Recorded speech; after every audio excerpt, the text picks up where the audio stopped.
தலைப்பு: தோரும் ஆம்னிட்ரிக்ஸும் பிரபஞ்சங்களின் அதிசய சங்கமம். அஸ்கார்டின் வானவில் பாலத்தின் எல்லைகளில் அறியப்படாத பச்சை ஒளியின் அதிர்வுகள் பிரபஞ்சம் முழுவதும் பரவின. ஹைம்டால் இதுபோன்ற ஒளியை ஒருபோதும் கண்டதில்லை. அது 9 உலகங்களிலிருந்தல்ல, நட்சத்திரங்களுக்கு பின்புறம் இருந்தது. அந்த ஒளித்திறவுகோல் திறக்க தோர்ம்ஜோல்னீர் ஏந்தியபடி முன்னேறினார்.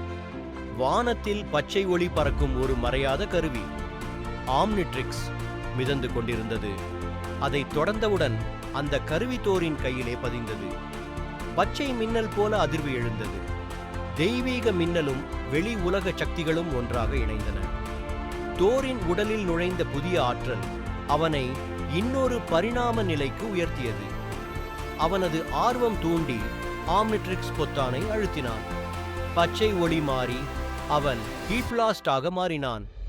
தீப்பொறி மின்னலுடன் கலந்து சிதறியது.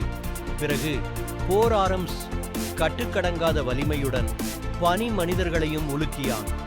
ஒவ்வொரு மாற்றத்திலும் தெய்வீக சக்தியும் வெளி உயிரின் சக்தியும் ஒன்றாக இணைந்திருந்தது. அந்த நேரத்தில் வானம் கிழிந்து ஒரு இருண்ட நிழல் தோன்றியது. வில்காக்ஸ் ஆம்னிட்ரிக்ஸின் சக்தியை கவர்ந்து கொள்ள வருகை தந்தான். பிரபஞ்சமே அதிர்ந்தது. தோர் மின்னலாக மாறியபடி போராடினார். ஹீட்பிளாஸ்ட் ஆக எரிந்தார். எக்ஸலாரேட்டாக வேகமாய் சுற்றினார். டைமண்டடாக கண்ணாடி கவசத்துடன் மின்னினார். இறுதியாக தோர்ம்ஜோல்நீரை உயர்த்தி ஆம்னிட்ரிக்ஸுடன் இணைந்த முழு சக்தியையும் வெளிப்படுத்தினார்.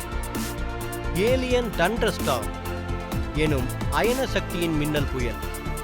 வில்காக்ஸ் வீழ்ந்தான். அவனது கப்பல்கள் சிதறின. அனைத்தும் அமைதியாகிய பின் தோர் தனது கையை நோக்கி சிரித்தான். ஓடின் தந்தை சாட்சி, இக்கருவி என்னை முடிவில்லாத அவதாரமாக்குகிறது என்றான். அஸ்கார்டின் வானத்தை நோக்கி நடந்துவிட்டான். அந்த நாளில் புதிய புராணம் உருவானது. தோர், மின்னல் மற்றும் வெளி உயிரின் தெய்வம்.